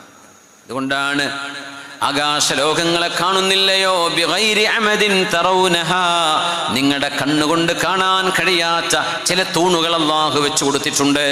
ആ കണ്ണിന് കാണാൻ പറ്റാത്ത തൂണുകളാണ് ഗുരുത്വാകർഷണ ബലം എന്ന് പറയുന്നത്, ജാദിബിയ, ഗ്രാവിറ്റി. ആകാശലോകങ്ങളെ തന്നെയാണ് സത്യം. വമാ ബനാഹാ, ആ ആകാശലോകങ്ങളിലെ നെബുലകളെയും മീറ്റിയേഴ്സിനെയും നക്ഷത്രങ്ങളെയും ഗ്രഹങ്ങളെയും ഉപഗ്രഹങ്ങളെയും പടച്ച അല്ലാഹുവിനെ തന്നെയാണ് സത്യം. ഇതൊക്കെ വെറുതെ ഉണ്ടായിന്ന് പറയാൻ പറ്റുമോ? വൽ അർള വമാ തുഹാഹാ, ഭൂമിയെ തന്നെയാണ് സത്യം. ആ ഭൂമിയെ ആരാണോ പരന്നതുപോലെ നിങ്ങൾക്ക് സംവിധാനിച്ചത് ആ റബ്ബിനെ തന്നെയാണ് സത്യം. ഭൂമി പരന്നതായിട്ടാണ് തോന്നുക, പക്ഷെ സംഗതി ഉരുണ്ടതാണ്.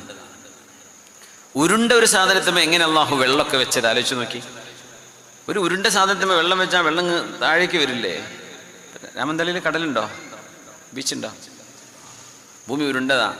അപ്പോൾ ആ വെള്ളം ഒന്നാകേണ്ട മലക്കം മറിഞ്ഞ് രാമന്തളിയെ മൊത്തം മുക്കിക്കളയുന്നുണ്ടോ? അവിടെ ബീച്ചിലവിടെ എൻ്റെ വേണത്. പിന്നെ വല്ല ഹൈ ടൈഡും ലോ ടൈഡും വരുമ്പോൾ വെള്ളത്തിൻ്റെ ലെവലിൽ വേരിയേഷൻ കാണുന്നു എന്നല്ലാതെ ഈ ഉരുണ്ട് കിടക്കുന്ന ഈ സാധനത്തെ അല്ലാഹു പരന്നതുപോലല്ലേ വെച്ചെന്നത്. ഇത് വലിയൊരു അത്ഭുതമല്ലേ? ഉരുണ്ടതിനെ പരത്തിത്തരുന്നതാണ് അത്ഭുതം. എന്നാ ഭൂമി ഉരുണ്ടിട്ടാണ് താനും. അത് ഖുർആൻ പലയിടങ്ങളിൽ സൂചിപ്പിച്ചു, ഭൂമി ഉരുണ്ടതാണ്.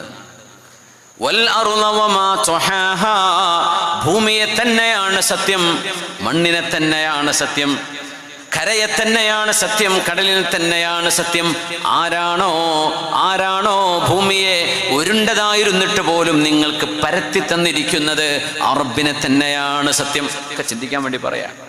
എന്നിട്ട് പറയുന്നു, നോക്കൂ, വനഫ്സിൻ വമാ സവ്വാഹാ, മനുഷ്യ ശരീരത്തെ തന്നെയാണ് സത്യം. ആരാണോ ആ ശരീരത്തെ കൃത്യമായ പ്രൊപ്പോർഷനിൽ പടച്ചത് ആ റബ്ബിനെ തന്നെയാണ് സത്യം. നമ്മളൊക്കെ ഇവിടെ ഇരിക്കുന്നുണ്ട്. ഇവിടെ ചെറുപ്പക്കാരുണ്ട്, കുറച്ച് കുട്ടികളൊക്കെ ഇവിടെ വന്നിരിക്കുന്നത് ഞാൻ കണ്ടു. നല്ല യുവാക്കൾ, മാഷാ അല്ലാഹ്. അവരൊക്കെ എവിടെയെങ്കിലും പോയിരിക്കുന്നതിന് പകരം ഇൽമിൻ്റെ മജ്‌ലിസിൽ വന്നിരിക്കാൻ ഭയങ്കര സന്തോഷമാവുന്നു. അൽഹംദുലില്ലാഹ്. ഈ ഒരു നന്മ അല്ലാഹു നിലനിർത്തി തരട്ടെ. എന്തായാലും ഇനിയിപ്പോൾ എന്ത് തന്നെ നിയ്യത്താണെങ്കിലും അവിടെ വന്നിരുന്നല്ലോ, അപ്പോൾ അതിൻ്റെ ഒരു ബറക്കത്ത് കിട്ടും തീർച്ചയാണ്. ഓരോ ശരീരവും പെർഫെക്റ്റ് ആണെന്ന ഒരു കാലിന് ഒരു അരഞ്ച് വ്യത്യാസം ഓരോ മനുഷ്യർക്കും വന്നാൽ മനുഷ്യന്മാരെ നടക്കണ കാണാൻ വല്ല ചുരുക്കുണ്ടാവോ? ഒരു കാലിഞ്ചിൻ്റെ വ്യത്യാസം വന്നു, ഒരു കാലും മറ്റേ കാലും തമ്മിൽ. നമ്മുടെ വിരലുകളുടെ കൃത്യമായ ഒരു കൈയിൻ്റെ വിരൽ നല്ലത് കണ്ട് അടുത്ത കൈ കുറച്ച് ചെറുതാണ്, നല്ല കോലം ഉണ്ടാവുമോ? കണ്ണിൻ്റെ നീളമാണ് രണ്ട് കണ്ണിൻ്റെയും ഇടയിലുള്ള സ്ഥലം. കണ്ണിൻ്റെയും മറ്റേ കണ്ണിൻ്റെ ഇടയിലുള്ള സ്ഥലം ഒരു കണ്ണിൻ്റെ അതേ വലുപ്പമായിരിക്കും ഉണ്ടാവുക. നമ്മൾ വേണേ അയാൾ നോക്കി വീട്ടിൽ പോയതിന് ശേഷം മനുഷ്യന്റെ കൈകാലുകൾ, നമ്മുടെ വിരലുകൾ, നമ്മുടെ കണ്ണ്, നമ്മുടെ കാത്, കണ്ണുകൾ, നമ്മുടെ തല, നമ്മുടെ കഴുത്ത് എല്ലാം അല്ലാഹു കൃത്യമായ പ്രൊപ്പോർഷനിലാണ് പടച്ചത് എന്ന് റബ്ബ് തആല വമാ സവ്വാഹ, എല്ലാം ഒരുപോലെ. അതുകൊണ്ടാണ് ഒരു മെഡിസിൻ കാനഡയിൽ കണ്ടുപിടിച്ചൊരു മെഡിസിൻ രാമന്തളിയിൽ ഒരു രോഗി കൊണ്ടുപോയി കൊടുത്താൽ ആ മരുന്നുകൊണ്ട് ഗുണമുണ്ടാവും. എന്തേ? സംഗതി ഇത് ഉണ്ടാക്കിയ ഫാക്ടറി ഒന്നാണ്, അപ്പോൾ ആ സാധനം ഒന്നാണ്. പിന്നെ എന്നല്ലാതെ ഈ നഫ്സ് ഉണ്ടാക്കിയത് വേറെ ഏതോ പടച്ചോനാണ്, മറ്റേ നഫ്സ് ഉണ്ടാക്കിയത് വേറെ ഏതോ പടച്ചോൻ. അപ്പോൾ ഓരോ ശരീരത്തിന് പിന്നെ ഓരോ മരുന്ന് കണ്ടുപിടിക്കേണ്ടി വരും. ഇതിൻ്റെ ആവശ്യമില്ല. ശരീരങ്ങൾ എല്ലാം ഒരുപോലെയാണ്. അവിടുന്ന് ഹാർട്ടിന് മരുന്ന് കണ്ടുപിടിച്ചാൽ ഇവിടെ ഹാർട്ട് പേഷ്യൻ്റായ ഒരു രോഗിക്ക് ആ മരുന്ന് കൊടുത്താൽ മതി, ഫലിക്കും. എന്തേ? സൃഷ്ടിപ്പ് ചെയ്തത് ഒരുവനാണ്. അള്ളാന്റെ വഹ്ദാനിയത്ത് മനസ്സിലാക്കാൻ അത് മാത്രം മതി. ഇത് ഒരാളാണ് ചെയ്തത്. ആരാണോ മനുഷ്യ ശരീരത്തെ കൃത്യമായ പ്രൊപ്പോർഷനിൽ പടച്ചിരിക്കുന്നത്, ആ മുബ്ദിആയ, ഫാഷനറായ, ഡിസൈനറായ, ക്രിയേറ്ററായ അള്ളാഹുവിനെ തന്നെയാണ് സത്യം. ഇതൊക്കെ ഭയങ്കരമായ വിഷയങ്ങളാണ്. ഓരോന്നെടുത്ത് ചർച്ച ചെയ്യാൻ മാത്രമുണ്ട്. എന്താ അള്ളാഹു പറയുന്നത്? ഫഅൽഹമഹാ ഫുജൂറഹാ വതഖ്വാഹാ. ഏതൊരു പടച്ചവനാണോ ഓരോ ശരീരത്തിനും നന്മയും തിന്മയും വേർതിരിച്ച് മനസ്സിലാക്കി കൊടുത്തത്, ആ റബ്ബിനെ തന്നെയാണ് സത്യം. ഇനി പറയാൻ പോകുന്ന 9ാമത്തെ ആയത്താണ് ഇവിടെ വിഷയം. ഇതുവരെ സത്യം ചെയ്യാം. ഓരോ ശരീരത്തിനും നന്മയും തിന്മയും അറിയാം. ചെറിയ കുട്ടിക്കറിയാം വസ്ത്രം അഴിച്ച് നടക്കാൻ പാടില്ല. അപ്പം ആരെങ്കിലും വിരുന്നേര് വന്നാലെങ്കിലും കുട്ടി എന്ത് വേഗം ഓടിയിട്ട് വാതിലിൻ്റെ മറവിലെങ്കിലും പോയി ഒളിച്ചിരിക്കും. അതുവരെ ACDC ആയിട്ട് നടക്കുകയാണെങ്കിലും ഒരു ആൾ വീട്ടിലേക്ക് വന്നാൽ ആ കുട്ടി ഓടി മറയും. ട്രൗസർ തിരിയെന്ന് പറഞ്ഞിട്ട്. എന്തേ? കുട്ടിക്ക് മനസ്സിലായി തന്നെ ആൾക്കാരുടെ മുമ്പിൽ കാണിക്കാൻ പറ്റുന്ന സംഗതി അല്ല എന്ന്. എവിടുന്ന്? ആര് പഠിപ്പിച്ചു കുട്ടിയെ? ആര് പഠിപ്പിച്ചു? കുട്ടികൾക്ക് പേടിയുണ്ട്. എന്തെങ്കിലും, ഞാനിപ്പോൾ ഇന്നലെ രാത്രി 8:30 കോഴിക്കോട് ഇറങ്ങുന്നത്. അപ്പോൾ ലാൻഡ് ചെയ്യുന്ന സമയത്ത് ഒരു പടപടപടാന്ന് സൗണ്ട് ഉണ്ടാവുമല്ലോ ചില ആ സമയം. അപ്പം എൻ്റെ മുമ്പിലിരിക്കുന്ന കുട്ടി ഭയങ്കര കരച്ചിൽ കരഞ്ഞു. ചെറിയ മോൻ, ഒരു വയസ്സൊക്കെ ആയിട്ടുണ്ടാവുള്ളൂ. ഒരു തോളിലും കിടക്കുകയായിരുന്നു. ഞാൻ സെക്കൻഡ് റോയിലാണ്. അപ്പോൾ ആ കുട്ടി ഭയങ്കര കരച്ചിൽ. കുട്ടി ഉറങ്ങിയായിരുന്നു. പക്ഷെ പെട്ടെന്ന് ലാൻഡ് ചെയ്ത സൗണ്ടിൽ പേടിച്ചുപോയി. എന്തിനാ ഈ കുട്ടികൾ പേടിക്കണമെന്ന് അറിയോ? അവർക്കറിയാം അവരുടെ ജീവന് ഭീഷണി എവിടുന്നോ വരുന്നുണ്ട്.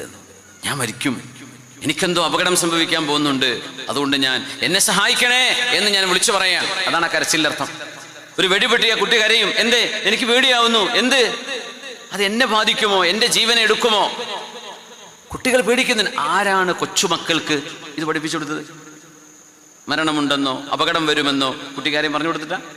അല്ല, മനുഷ്യ പ്രകൃതത്തിൽ അള്ളാഹു ചെയ്തു വെച്ചതാണ്. അതുപോലെ നന്മയും തിന്മയും എല്ലാവർക്കും അറിയാം. അതിന്റെ ബേസിക്. നുണ പറയുന്നത് തെറ്റാണ്, മോഷണം ചെയ്യുന്നത് മോശമാണ്, എല്ലാവർക്കും അറിയില്ലേ? അങ്ങനെ ഇല്ലായിരുന്നുവെങ്കിൽ മതങ്ങളില്ലാത്ത എത്രയോ രാജ്യങ്ങളുണ്ട്. അവിടെയൊന്നും കോർട്ടുകൾ ഉണ്ടാവാൻ പാടില്ല, കോടതികൾ പാടില്ല. എന്തേ? കോടതി വിധി പറയും സ്റ്റീലിംഗ് ഈസ് ബാഡ്, അതൊരു ക്രൈമാണ്, അതൊരു തെറ്റാണ്. എവിടുന്ന് ലോകത്തിന് മനസ്സിലായി മയക്കുമരുന്ന്, ലഹരി എന്നത് മോശമാണ്, വ്യഭിചാരം തെറ്റാണ്, മോഷണം കുറ്റമാണ്, കൊലപാതകം ഒരു പാതകമാണ്? ഇതൊക്കെ ആര് പഠിപ്പിച്ചു കൊടുത്തു? മനുഷ്യന്റെ സൃഷ്ടിപ്പിൽ തന്നെ അള്ളാഹു വെച്ചു കൊടുത്തതാണ്. അതാണ് സൂറത്തു ശംസിലെ 8ാമത്തെ ആയത്ത് പറയുന്നത്, ഫഅൽഹമഹാ ഫുജൂറഹാ വതഖ്വാഹാ. ഏതാണ് നന്മ, ഏതാണ് തിന്മയെന്ന് എല്ലാ ശരീരങ്ങൾക്കും, അത് മുസ്ലിമാവട്ടെ അല്ലാത്തതാവട്ടെ, സർവ്വ മനുഷ്യർക്കും നന്മ തിന്മയുടെ ബോധനം നൽകിയ പടച്ചവനാരോ ആ അള്ളാഹുവിനെ തന്നെയാണ് സത്യം. 8 ആയത്തുകൾ സത്യം ചെയ്ത് പറയാം. ഇനി പറയുന്ന 9ാമത്തെ ആയത്താണ് ഇവിടുത്തെ വിഷയം.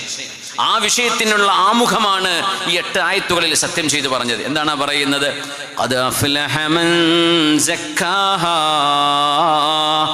ആരാണോ ആ ശരീരത്തെ സംസ്കരിച്ചെടുക്കുന്നത്, ശുദ്ധിയാക്കി എടുക്കുന്നത്, അവരാണ് വിജയിക്കുന്നത്. ശരീരം പറയുന്നതെല്ലാം ചെയ്യാനുള്ളതല്ല. ഇത് കുട്ടികൾ മനസ്സിലാക്കണം. കുട്ടികൾക്ക് ഇന്ന് മൊറാലിറ്റിയുടെ ചില കോഡ് ഓഫ് കണ്ടക്ട് അറിയില്ല. ഒരു ബോയ് ഫ്രണ്ടും ഗേൾ ഫ്രണ്ടും ഒക്കെ ഉണ്ട്. എന്തിന്? അതെനിക്ക് ഐ ലവ് ദാറ്റ്, ഞാൻ ഇഷ്ടപ്പെടുന്നു, it's my freedom, it's my choice, why should you B bothered about it? ഇങ്ങനെയൊക്കെ ചോദിക്കുക. നിങ്ങൾക്ക് എന്താ കുഴപ്പമൊന്നും? എൻ്റെ ഇഷ്ടമല്ലേ, എനിക്കത് ഇഷ്ടമാണ്, ഞാനത് ചെയ്യുന്നു. എന്നാൽ മനുഷ്യ ശരീരം എന്നത് മനുഷ്യന്റെ തന്നെ ആദ്യത്തെ ശത്രുവാണെന്നും, നിങ്ങളെ അള്ളാഹുവിൽ നിന്ന് പിന്തിരിപ്പിക്കാൻ നിങ്ങളുടെ ശരീരം തന്നെയാണ് ആദ്യം പരിശ്രമിക്കുന്നത്. അതുകൊണ്ട് ശരീരം ഇഷ്ടപ്പെടുന്നത് ചെയ്യുക എന്നത് അതല്ല മനുഷ്യൻ ചെയ്യേണ്ടത്. പിന്നെയോ, എൻ്റെ ശരീരത്തിൻ്റെ ഇഷ്ടം എൻ്റെ അള്ളാഹുവിൻ്റെ ഇഷ്ടത്തോട് യോജിക്കുന്നുണ്ടോ ഇല്ലയോ? എൻ്റെ പടച്ചറബിൻ്റെ ഇഷ്ടമാണോ അതേ ഞാൻ ചെയ്യാൻ പാടുള്ളൂ. ഇപ്പൊ ലഹരി ശരീരത്തിന് ഇഷ്ടമാണ്, വ്യഭിചാരം, കള്ളുകൂടി, തോന്നിയാസം ചെയ്യുന്നത്, ഇങ്ങനെ അന്തം വിട്ട് നടക്കുന്നത്, ഇതൊക്കെ ശരീരത്തിന് ഇഷ്ടമാണ് എന്ന് വിചാരിച്ച് ചെയ്യാൻ പറ്റുമോ? ഒരാൾക്ക് ഇഷ്ടമാണ്, ഇപ്പോൾ ഒരാൾ അടിക്കണത് ഇഷ്ടമാണെന്ന് വിചാരിക്കാം. അവൾക്ക് എപ്പോഴും കൈകിരിക്കും. അങ്ങനെ എല്ലാവരും അടിക്കാൻ നിന്നാൽ അങ്ങോട്ട് തിരിച്ചു കിട്ടൂലേ? ശരിയാണോ? ചെയ്യാൻ പാടുണ്ടോ? സ്വർഗഭോഗ രോഗികൾ ജീവിക്കുന്ന കാലം, അവർക്കും സംഘടനകളൊക്കെ മുമ്പൊന്നും അതൊക്കെ ഒരു ന്യൂനതയായി, ഒരു മറച്ചു പിടിക്കേണ്ട ഒരു അസുഖം പോലെ കണ്ടിരുന്ന കാലം ഉണ്ടായി. അപ്പോൾ അങ്ങനെ ഒക്കെ ഭയങ്കര തുറന്നടിച്ച് എല്ലാവരും വലിയ വലിയ മസാല അപ്പോൾ അതാ ചോദിക്കുക, സ്വാമിമാരുടെ ചോദിക്കുന്ന മസാല. അപ്പോൾ ഇങ്ങനെ ഗെയ്സ് ആൻഡ് ലെസ്ബിയൻസ് അവരുടെ കാര്യത്തിൽ എന്തായിരിക്കും മസാല? അവരെങ്ങനെ ആണിൻ്റെ വേഷമാണോ ധരിക്കേണ്ടത്, പെണ്ണിൻ്റേതാണോ ധരിക്കേണ്ടത്, അവരെങ്ങനെയാണ് ഉളുർക്കേണ്ടത്, എങ്ങനെയാണ് ഹിജാബ് ധരിക്കേണ്ടത്, ഇങ്ങനെയൊക്കെയാണ് സംശയങ്ങൾ. ഓക്കെ, ഒന്നും കുഴപ്പമില്ല. സംശയം ചോദിച്ചു പഠിക്കാനാണെങ്കിൽ അറിയാത്തത് ചോദിച്ചു പഠിക്കൽ തന്നെയാണ് അതിൻ്റെ മാർഗം, ശരി തന്നെയാണ്. പക്ഷെ ഞാൻ പറയുന്നത് അതിനെ ന്യായീകരിക്കുന്ന ആളുകളുണ്ട്. ന്യായീകരിക്കുക, ഹോമോസെക്ഷുവാലിറ്റിയെ ന്യായീകരിക്കുക. എന്തേ? അവന് പെണ്ണുങ്ങളെ ഒന്നും ഇഷ്ടപ്പെടുന്നില്ല, അവൻ ആണുങ്ങളോടാണ് ഇഷ്ടം, അപ്പൊ പിന്നെ അതിനെന്താ കുഴപ്പം? ഇനിയിപ്പോൾ ഒരു കുഴപ്പമില്ലാത്ത ഒരാളെ പറ്റി ഞാൻ ചോദിക്കട്ടെ അങ്ങോട്ട്, അവന് എല്ലാ പെണ്ണുങ്ങളെയും കാണുമ്പോൾ ഈ അസുഖമുണ്ട്, എന്നാൽ പിന്നെ അവനെ ചെയ്യാൻ വിടാൻ പറ്റുമോ? അതിനുത്തരം പറയും, ഇല്ല. എന്തുകൊണ്ട് പറ്റൂല? ശറഇന്റെ നിയമം അത് നമ്മൾ അനുവദിക്കുന്നില്ല. ഖലാസ്, അതന്നെ. നമുക്ക് തോന്നുന്നുണ്ട് ചെയ്യാൻ പറ്റുമോ? ഒരാൾക്ക് അങ്ങനെ ഒരു ഇൻക്ലിനേഷൻ ഉണ്ട്, നാച്ചുറൽ ഇൻക്ലിനേഷൻ. ശരി, അതിനെ നിയന്ത്രിക്കണമെന്നാ ശറഅ് പറയാ. അന്യ പെണ്ണുങ്ങളെ കാണുമ്പോഴൊക്കെ അവർ പിന്നാലെ പോകണമെന്ന് ഒരുത്തരം തോന്നുന്നുണ്ട്, അവന്റെ നാച്ചുറൽ ഇൻക്ലിനേഷൻ അങ്ങനെയാ എന്ന് വിചാരിച്ച് അവന് അത് ചെയ്യാൻ പറ്റുമോ? തെറ്റല്ലേ, കുറ്റമല്ലേ, ഹറാമല്ലേ അത്? അവനെന്ത് ചെയ്യണം? അവന്റെ ആഗ്രഹത്തെ നിയന്ത്രിക്കണം. ഹലാലായിട്ട് വിവാഹം ചെയ്തവൻ ജീവിക്കുന്നു, അതാണ് അതിന്റെ പരിഹാരം. ഇപ്പൊ ജനനേന്ദ്രിയം ഏതോ അതാണൊരു മനുഷ്യൻ. ആണിന്റെ ജനനേന്ദ്രിയം ലുക്കിൽ പെണ്ണാണ്, പക്ഷേ വേഷവിധാനമാണെങ്കിൽ പെണ്ണിന്റെ ധരിക്കേണ്ടി വരും. പക്ഷെ അവൻ ആണാണെങ്കിൽ ആണിന്റെ നിയമമാണ് അവൻ, അനന്തരാവകാശ നിയമമടക്കം മബാൽ എന്ന് പറയും. ആണും പെണ്ണുമായിട്ട് അള്ളാഹു പടച്ചത്. പക്ഷെ ചിലർക്ക് ചില ശാരീരിക വൈകല്യങ്ങൾ അള്ളാഹു കൊടുക്കുന്നുണ്ട്, അതൊരു പരീക്ഷണമാണ്. കണ്ണും കാതില്ലാത്ത മനുഷ്യന്മാർ ലോകത്ത് ജീവിക്കുന്നില്ലേ? അവരെന്ത് ചെയ്യും? അതൊക്കെ ആഘോഷിക്കല. പറ്റുന്ന ചികിത്സകൾ ചെയ്യട്ടെ, അതിനെ മറച്ചു പിടിക്കാൻ പറ്റുന്ന സർജറികൾ അവർ ചെയ്തോട്ടെ, അതിന് കുഴപ്പമില്ല. ഒരു ന്യൂനതയെ മറച്ചു പിടിക്കാൻ ചെയ്യാം. പക്ഷെ ഇന്നതല്ല, ന്യൂനതകളെ സെലിബ്രേറ്റ് ചെയ്യാൻ. അവിടെയാണ് ഞാൻ ഇടപെടുന്നത്. ഞാൻ മുസ്ലിം ഉമ്മത്തിനോടാണ് പറയണത്, ഈ സ്വതന്ത്രവാദികളോടല്ല. അവരോടൊന്നും എനിക്കൊന്നും പറയാനില്ല. ഞാൻ എൻ്റെ ഉമ്മത്തിനോടാണ് സംസാരിക്കുന്നത്. നമ്മെ സംബന്ധിച്ചിടത്തോളം അൽ ഹലാലു ബയ്യിനുൻ വൽ ഹറാമു ബയ്യിൻ, നന്മ വ്യക്തമാണ്, തിന്മയും വ്യക്തമാണ്. അതുകൊണ്ട് തിന്മയിലേക്കുള്ള ഒരു ഇൻക്ലിനേഷൻ നാച്ചുറലി അവന്റെ ഹോർമോൺ അങ്ങനെയാണ്, ഇതൊരു എക്സ്ക്യൂസ് അല്ല എന്നാണ് ഞാൻ പറയുന്നത്. പലർക്കും പല ഹോർമോൺ അടിക്കാനും കുത്താനൊക്കെ ഹോർമോൺ ഉണ്ടാവും, അതൊക്കെ ചെയ്യാൻ വിടുമോ? എന്താ അവിടെ പറയാ? നീ നിയന്ത്രിക്കണം. ഇതന്നെ ഇവനോടും പറയാനുള്ളത്. അല്ലാഹു അവൻ അങ്ങനെ പരീക്ഷണം കൊടുത്തു എന്ന് വിചാരിച്ച സ്വർഗഭോഗം ചെയ്യണോ? അത് ഹറാമല്ലേ? ആ ഒരു പ്രകൃതിപരമായ ഒന്ന് അവരുടെ ചാലഞ്ച്, ഞാൻ അങ്ങനെ അതിനെ വിളിക്കുന്നത്. അതിനെ നിയന്ത്രിക്കണമെന്നാ ശറഅ് പറയാ. നിയന്ത്രിക്കണം, മറച്ചു പിടിക്കണം. ഒരു പെണ്ണിന്റെ രൂപത്തിൽ അവരാണായി തീർന്നത്, അവന് പെണ്ണുങ്ങളെ പോലെ ഇങ്ങനെ സാരി ഉടുത്തിട്ട് സെലിബ്രേറ്റ് ചെയ്യാണോ? ലിപ്സ്റ്റിക് ഇട്ടിട്ട് ഇങ്ങനെ ട്രെയിനിലൂടെ ഇങ്ങനെ യാചിച്ച് നടക്കുന്ന കാഴ്ച ഇടയ്ക്കൊക്കെ ഇപ്പോൾ കാണുന്നില്ല. എന്താ അവരാഘോഷിക്കുക, പെണ്ണിന്റെ കോലം കെട്ടി ആഘോഷിക്കുക. അതൊരു ന്യൂനതയാണ്. ന്യൂനതയെ നിങ്ങൾ എന്ത് ചെയ്യും? മറച്ചു പിടിക്കൂലേ? കയ്യിൽ വെള്ളപ്പാണ്ടെന്ന് വിചാരിക്കുക, മുഖത്ത് വെള്ളപ്പാണ്ടുണ്ട്, ശരീരത്തിൽ വെള്ളപ്പാണ്ടിന്റെ അസുഖമുണ്ട്, നിങ്ങൾ സെലിബ്രേറ്റ് ചെയ്യോ? ഇല്ല. ആ പരീക്ഷണങ്ങൾ വന്ന ആളുകൾ അവരുടെ ക്ഷമക്കനുസരിച്ചും അവരെങ്ങനെയാണോ അതിനെ കൈകാര്യം ചെയ്തത് അതിനനുസരിച്ചും അള്ളാഹു അവർക്ക് പ്രതിഫലം കൊടുക്കും. അങ്ങനെയാ. കണ്ണും കാതുമില്ലാതെ ജനിക്കുന്ന ആളുകളില്ലേ, ഫിസിക്കൽ ഡിസബിലിറ്റീസ്, ഫിസിക്കലി ചാലഞ്ച്, അത്തരം ആളുകൾക്ക് അള്ളാഹു പ്രതിഫലം കൊടുക്കും. അത് അവരുടെ കുറ്റമല്ല, നേരെ മറിച്ച് അവരുടെ ആഗ്രഹങ്ങളെയും അവരുടെ ചിന്തകളെയും നിയന്ത്രിക്കണം എന്നാണ് ഖുർആൻ പറയാ. ആ നിയന്ത്രണത്തെ സംബന്ധിച്ചാണ് ഖദ് അഫ്ലഹ മൻ സക്കാഹാ വഖദ് ഖാബ മൻ ദസ്സാഹാ. ജസാകുമുല്ലാഹു ഖൈർ. ഖദ് അഫ്ലഹ മൻ സക്കാഹാ വഖദ് ഖാബ മൻ ദസ്സാഹാ. ന്യൂനതകളെ സെലിബ്രേറ്റ് ചെയ്യരുത്. ഞാൻ ചെറിയൊരു ഉദാഹരണം പറയണേ. ഞാൻ ഈ കൈ കൊണ്ട് ഇന്നലെ കൊടുവള്ളിയിൽ വയല് പറഞ്ഞതേ. അപ്പോൾ ആരോ പറഞ്ഞാൽ ഉസ്താദിൻ്റെ ആ കൈ പൊട്ടിയത് കണ്ടില്ലല്ലോ, ലൈവിൽ കണ്ടില്ലല്ലോ എന്ന് പറഞ്ഞ് കമൻ്റ് ഇട്ടെന്ന് പറഞ്ഞു. വേറെ പല കമൻറ്റും വരാറുണ്ട്.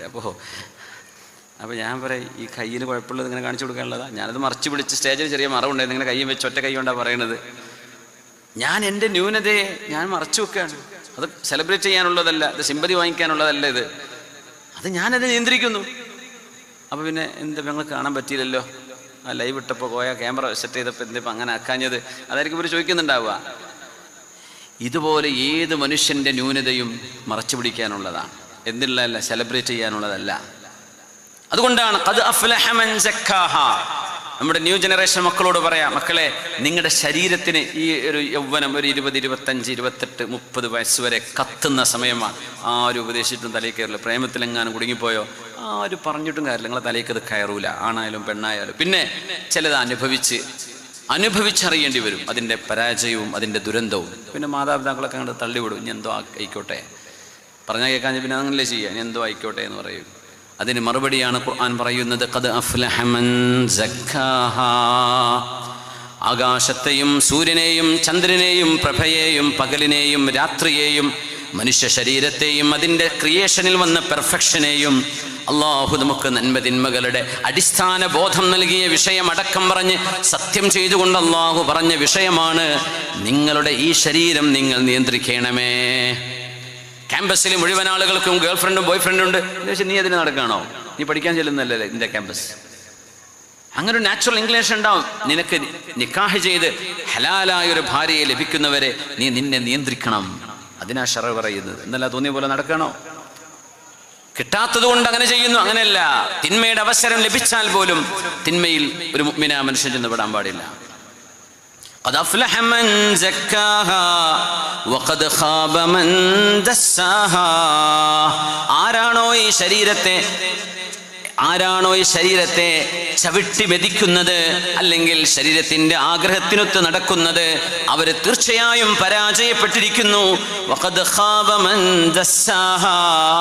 സംരക്ഷണവും സംസ്കരണവും നൽകേണ്ടതിന് പകരം എനിക്കിഷ്ടമാണ്, എൻ്റെ ഇഷ്ടമാണ്, എൻ്റെ ഫ്രീഡമാണ് എന്ന് പറഞ്ഞ് അള്ളാഹുവിൻ്റെ നിയമങ്ങൾക്ക് പുല്ല് വില പോലും കൊടുക്കാത്ത ആളുകൾ ഒരല്പസമയത്തെ ആനന്ദത്തിന് വേണ്ടി ലഹരിക്കും മയക്കുമരുന്നിനും മറ്റു ആശാസ്യമല്ലാത്ത പ്രവണതകളുടെയും പിന്നാലെ ചങ്ങാത്തം കൂടി ഫ്രണ്ട്ഷിപ്പിന്റെ ലേബലിൽ ഒരുമിച്ചിരുന്നു കൊണ്ട് തിന്മ ചെയ്യുന്ന ആളുകളെ വഖദ് ഖാബ മൻ ദസ്സാഹാ.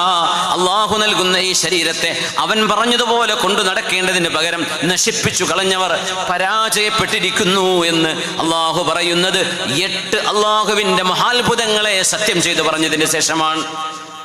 ചില്ലറ വിഷയമല്ല ഇത്. ഇന്നത്തൊക്കെ പ്രശ്നം ഇതാണ്, എൻ്റെ ഇഷ്ടമാണ്. ഭയങ്കര ഉഷാറില്ല പറയാം, പിന്നെ ആർക്കൊന്നും പറയാൻ പറ്റില്ല. നിന്റെ ഇഷ്ടമാണ്, ഓക്കെ. അള്ളാഹിന്റെ ഇഷ്ടത്തിന് ഈ നിന്റെ ഇഷ്ടത്തിന് എതിരാണ് കേട്ടോ എന്ന് പറയുമ്പോൾ who is God, I don't believe. കുറച്ച് നേരത്തേക്ക് അങ്ങനെയൊക്കെ ചില തലപൊളിഞ്ഞ ജീവിതം ഉണ്ടാവും. പിന്നെ ബോധം വരും. ചിലപ്പോൾ ഒരു തൗബ ചെയ്യാൻ അവസരം കിട്ടാതെയായിരിക്കും മൂക്കിൽ മഞ്ഞ് വെച്ച് കൊണ്ടുപോവുക. അതാണ് നമ്മൾ പേടിക്കുന്നത്. ഒരു തൗബ ചെയ്യാൻ അവസരം, ഒരു വിചിന്തനത്തിന് ടൈം കിട്ടൂല. അപ്പോഴേക്കും ബൈക്ക് ആക്സിഡന്റ്, കാർ ആക്സിഡന്റ്, മറ്റെന്തെങ്കിലും ആക്സിഡന്റുകൾ. അള്ളാഹു കാത്തുരക്ഷിക്കട്ടെ. എന്നിട്ട് അള്ളാഹു പറയുന്നു, കദ്ദബത് സമൂദ് ബിതഗ്വാഹാ. ഏറ്റവും വലിയ കൈക്കരുത്ത് അള്ളാഹു നൽകിയ ഒരു സമുദായത്തെയാണ് പിന്നെ അള്ളാഹു ധരിക്കുന്നത്. സമൂദ് ഗോത്രം അള്ളാഹുവിനെ ധിക്കരിച്ചവരാണ്. ബിതഗ്വാഹാ. അവരുടെ ധിക്കാരം കൊണ്ട് അള്ളാഹുവിനെ നിഷേധിച്ചവരാണവർ.